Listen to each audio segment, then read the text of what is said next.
Hi, നമ്മൾ ഇന്ന് സംസാരിക്കാൻ പോകുന്നത് ഡ്രൈ ഐസ് അഥവാ വരണ്ട കണ്ണുകൾ എന്നതിനെ പറ്റിയാണ്. ഡ്രൈ ഐസ് എന്നാൽ കണ്ണുകൾക്ക് ആവശ്യമായത്ര കണ്ണുനീർ ഉൽപ്പാദിപ്പിക്കുവാനോ കണ്ണുനീർ നിലനിർത്താനോ കഴിയാത്ത അവസ്ഥയാണ്. കണ്ണുനീർ ഗ്രന്ഥിയുടെ പ്രവർത്തനം കുറയുകയോ vitamin D, vitamin A, vitamin ബി12 എന്നിവയുടെ കുറവ് മൂലമോ ഡ്രൈ ഐസ് വരാം. നമ്മളിൽ പലരും അവഗണിക്കുന്നതോ ശ്രദ്ധിക്കാത്തതോ ആയ ലക്ഷണങ്ങളാണ് ഡ്രൈ ഐസിന് കൂടുതലായി കാണപ്പെടുന്നത്.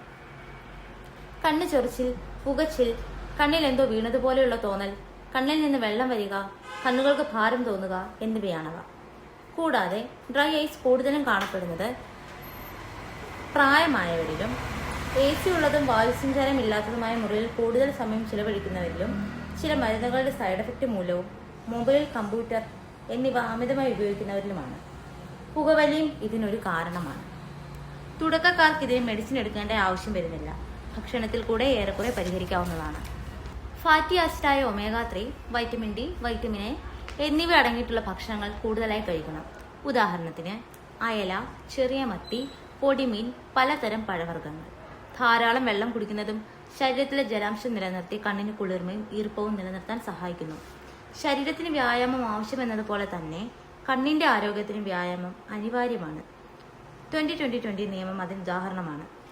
ഡിജിറ്റൽ സ്ക്രീൻ യൂസ് ചെയ്യുന്നവർക്കും IT മേഖലയിൽ ജോലി ചെയ്യുന്നവർക്കും പ്രയോജനകരമായ ഒരു കാര്യമാണിത്. ഓരോ 20 മിനിറ്റിലും 20 സെക്കൻഡ് നേരത്തേക്ക് 20 അടി അകലെയുള്ള ഒരു വസ്തുവിലേക്ക് നോക്കുക.